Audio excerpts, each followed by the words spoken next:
We have this story. Let's just go for it. Here we go, everybody. The pod people. The New York Post says high school band uses individual tents to keep practicing during pandemic. It's a bunch of students standing in. These are, I think, these are not tents. They're something else. They're calling them tents, but they're like personalized garbage bags. They're upright. Fabric. They are fabric. They're up. You ever get one of those like laundry hampers made of wire and it like pops into place? Yeah, imagine that, but big, and you're standing in it. These How people does the guy playing the trombone do this? Uncomfortably. Yeah. I saw a like picture standing at a weird angle, wedged in there. This is crazy to me that people are doing this stuff. And it was funny because, as I mention this often, I learned from the best, Michael Malice, on how to properly tweet. You tweet in ways where you leave it ambiguous enough to where it can be interpretable, but you still express your either disdain or support. And I said, if people are doing this, you're insane. But you know what? At this point, I don't care what you do. Do whatever you want. I'm gonna go over there in the middle of the woods, and I'm gonna, get a little. Chickens? I got a bow and arrow. We're getting chickens. Yes. I kept saying this. You know what? I'm gonna go buy chickens. I tweeted, and then I bought some chicken coops. We'll get some chickens. And I look at this stuff. It was funny when I had a bunch of people say like, "You're so dumb, Tim. Do you think the students should spit on each other?" And I'm like, they should not go to school. If it's seriously that bad, don't put them in this ridiculous. This is so ridiculous. I gotta say, I hear this and I think, thank God, some kids get to go to school. Right. Yeah. Because we don't have school in California right now. Yeah. But I understand that too.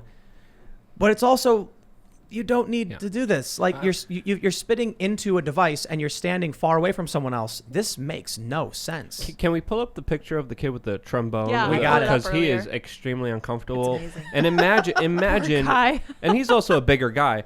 But imagine paying the state to treat your children like this. This is absolutely absurd, and we wonder why kids have a mental health crisis. This is a part of the reason. Wired actually had a very good article today that I was reading, and it's titled, "It's Ridiculous to Treat School Children like COVID hot zones." And they pretty much came to the conclusion that it's not, and that this is all pandemic theater. And I absolutely agreed with them because there's a lot of preliminary science and statistics and reports showing how there's absolutely very little threat of COVID in schools, and children transmit the virus very differently than adults do.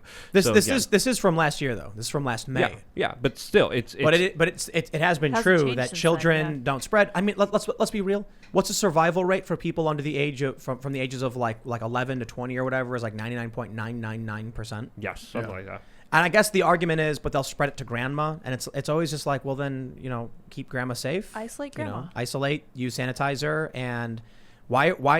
I read this really interesting blog post. I can't remember. It was a while ago, and it was from an older person who said, "I don't understand why you're asking the younger generation to sacrifice their lives for the older generation. The older generation typically sacrifice their lives for the next generation."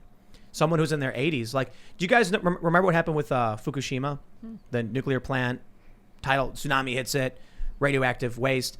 And then the elderly volunteered to go into the plant to try and stop the leak and solve the problem because they were like, well, we're going to die soon anyway.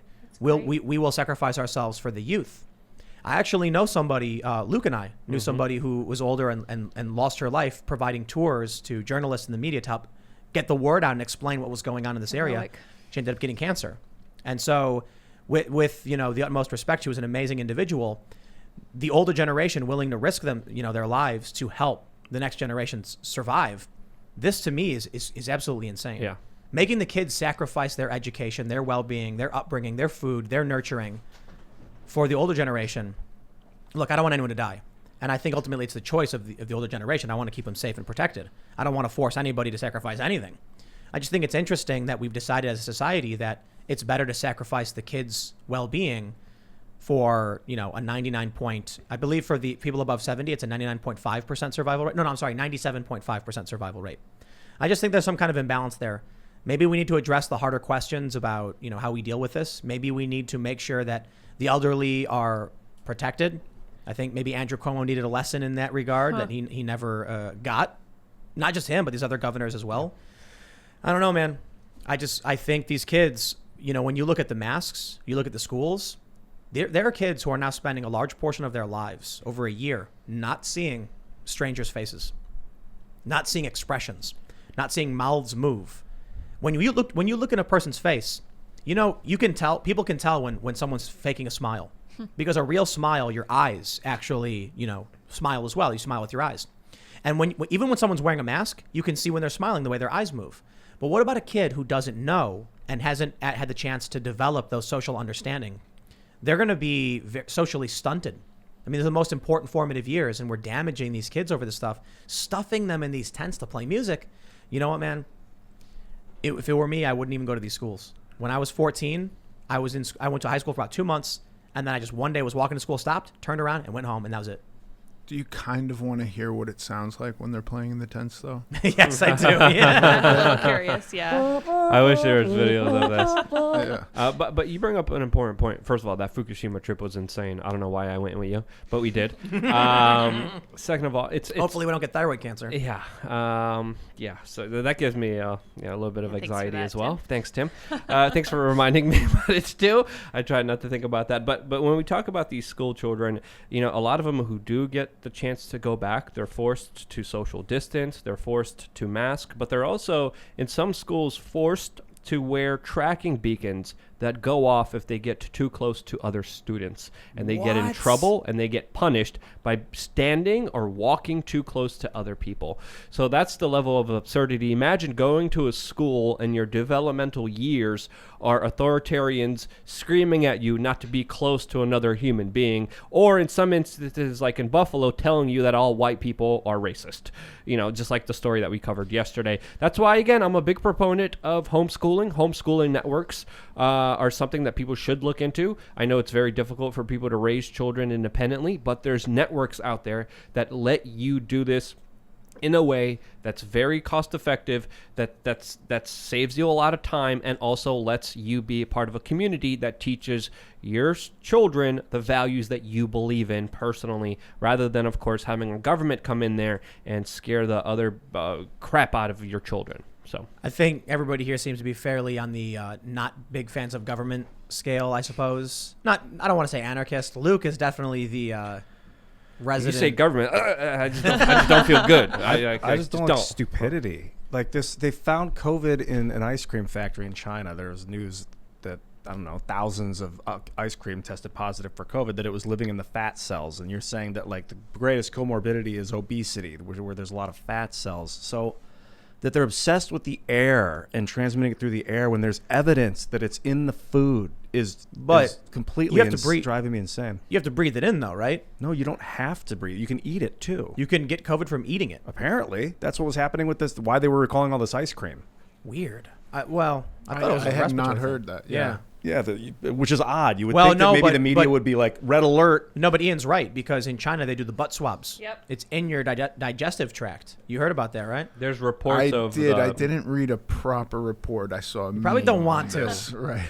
But like the joke I made was, shut up and put on your mask, otherwise the butt swabs are next. There's some preliminary reports that U.S. diplomats were forced to get those swabs up there. You know what? No. Yeah, I saw that. I haven't seen it They're confirmed. butts? I haven't seen it confirmed, but I'm seeing some reports now. Wait. You said you know what? Are you saying butt or hoo-hoo? No. They're buttocks. Oh, okay. Yeah, they're So there's reports of U.S. diplomats being forced to do this. Haven't been confirmed family-friendly. yet, so we're looking up. I'm Yeah, I saw trying to that. verify this as we're speaking right now. Americans being forced to do it. I wouldn't be surprised. The Gateway Pundit reported on it now. How are you handling... I'm checking out the sources. How are you handling family life through COVID? You got kids, you said earlier. I have kids. In the beginning, we didn't know what was happening, and it was real scary, and we didn't leave my house. And I have 2 kids in college on the East Coast. They came home, and we just kind of hunkered down, and then we figured out how to live. I think, as a person who doesn't do well with the imposition of somebody else's rules, I also look around and recognize that there have always been rules. And the happiest I ever feel is when I'm just trying to succeed despite them, if that makes sense. Yeah. So, like, everything's not the way I want it to be, but it's kind of just like a new game to navigate. I think that's one of the smartest ways to look at it too. That one of the ways I've always treated it is, I'm not super concerned. I'm definitely concerned when we see the rise of authoritarianism. I know I can survive it. I know that, I'm clever enough to find my way through the new rules to make things work and all that stuff. I do worry about other people. I also worry about the principles of the matter. People have a right. People have rights to be free, to speak their minds. And so there are definitely problems in that regard. We have to have we have to have like a baseline of when we go too far to not allow something like that. You know what I mean? Yeah, no, totally. I don't know. I think the way I try to think about it is the way I want it to be. It's not always going to be the way I want it to be. It's never been exactly the way I want it to be, but that's fine. I try to give people the benefit of the doubt and go like, I believe people are basically good and that the intention is safety. Maybe not for Raytheon. I don't know if I don't know if that's their intention. It's kind of the opposite of their intention, but for the most part, I think you have. But I think you could look back through history and pick any of the things we call atrocities that are atrocities and go, somebody had in the beginning the intention to keep some group of people safe. Well, look at what was it, TNT, dynamite, or those are different, I think. But Alfred Nobel, right? He invented it. And what had happened was, I could be messing the story up. I guess the intention was to help mining. You basically, instead of having people get trapped and just you put the bombs there and you walk away and then kaboom, and then there you go. It's been done. And then people were using it as a weapon. And so one day, some newspaper accidentally published his obituary while he was still alive, and they called him the Merchant of Death. Ooh. And so he saw that, was like, is that my legacy? So then Nobel Prize was created because he wanted to do something better, because he didn't want to be the really, awful. Nobel Prize is quite a swan song. Yeah. But it's like, whatever your intention is for your creation, it can go in a wrong direction. Right. No, totally. I think, but I think about that too, like the things that I would be most critical of with government. I try to give them the benefit of the doubt and go, somebody has a concern and they're trying. I don't know that that's always true. Right. It's hard to say that, but even like, our economy crashes and burns if we don't enforce the petrodollar. Right. A lot of people don't understand this. This is a really good point, because people are talking big right now about Joe Biden bombing Syria. It's big news. We did talk about it a little bit. And I tell people, you realize that when the U.S. is going to war in like Middle Eastern countries, it's not, you'll hear a lot of left-wing activists say Americans just want to blow up kids and stuff like that. I'll joke and say something like that, like, oh, who else is going to do it? America loves doing it. The reality is these special interests want money and resources. They want to build the Qatar-Turkey pipeline to deliver cheap gas into Europe to dominate the market, make money, but also offset the prices for the people who live there. It's for them, it's like, hey, it's a win-win. We get rich. They're not doing it because they're mustache-twirling villains who are like, let's blow up a country.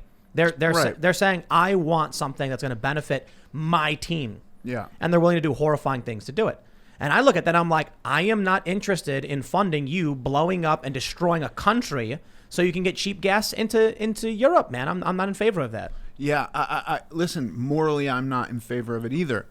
But when we think about stuff like healthcare, and you're a proponent for universal healthcare, that's not possible. Idealistically, I am, but right, not possible if we get rid of, if we say, hey, we're pulling out of the Middle East, right?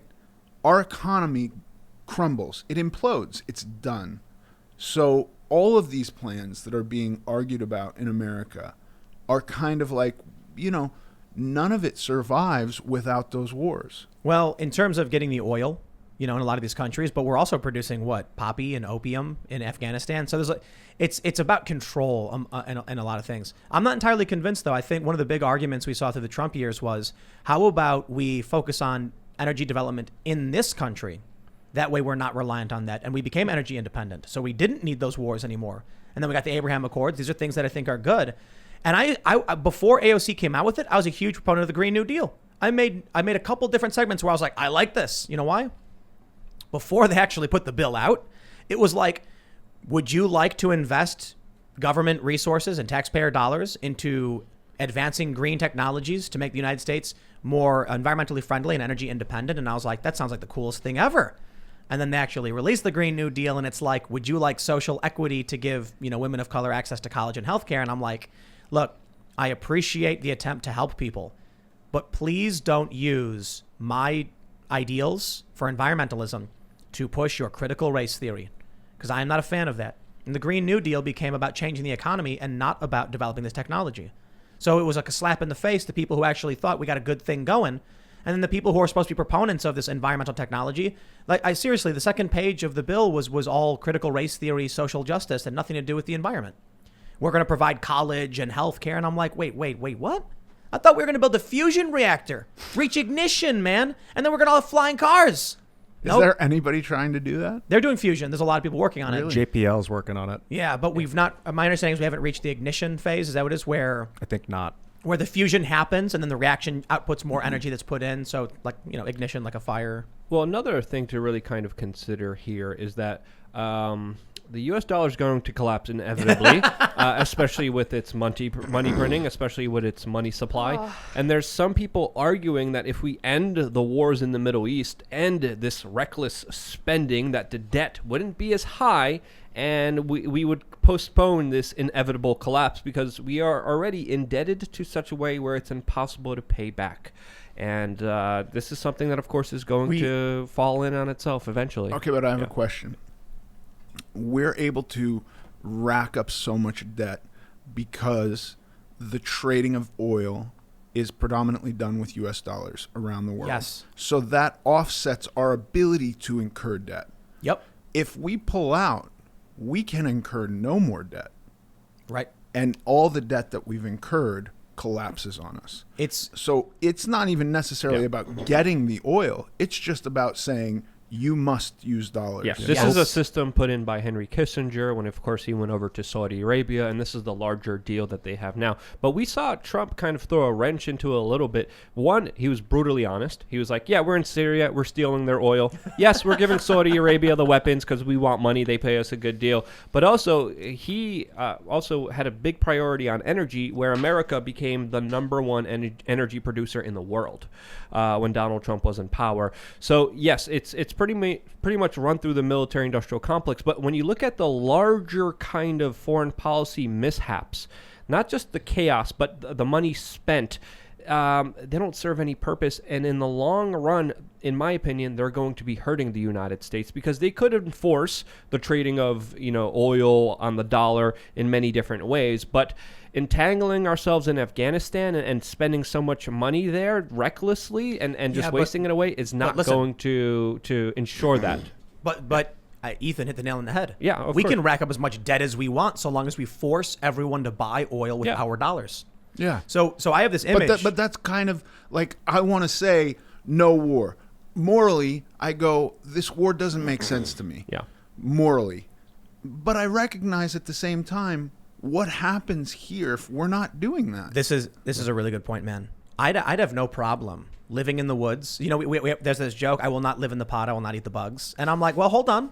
I'll live in the pod and I'll eat the bugs. You know why? Because my pod is going to be up in a tree right next to a nice little river where I'll go fishing and periodically eat bugs. I got no problem if I had to live in the wilderness and learn to survive and actually work hard to survive. I actually respect that. And I would enjoy it. I love being out and walking through the woods, and I love that feeling of accomplishment in these things. It's cool till you cut yourself. Sure, we'll have to learn how to make alcohol and all that stuff. But here's the point. It's really easy to say, you know what? Fine. No war. Let the petrodollar fail. And then so what? What's the worst that's going to happen? Americans are going to have to learn to survive again? That's not the worst that'll happen. Well, I'm wondering. No. The worst that'll happen is that China will take over. And then within a matter of time, you living in the woods thinking you're minding your own business will eventually be under a global authority of Chinese. Thanks for checking out this clip from the Timcast IRL podcast. If you want to see the full show, come back to this channel, youtube.com/TimcastIRL, Monday through Friday at 8 p.m., where you can leave comments and super chat, and we actually will read your comments on the show. Don't forget to like, share, subscribe. And if you want exclusive members-only content segments you can't get anywhere else, go to timcast.com, become a member, and we even have full bonus episodes. Thanks for hanging out, and we'll see you all next time.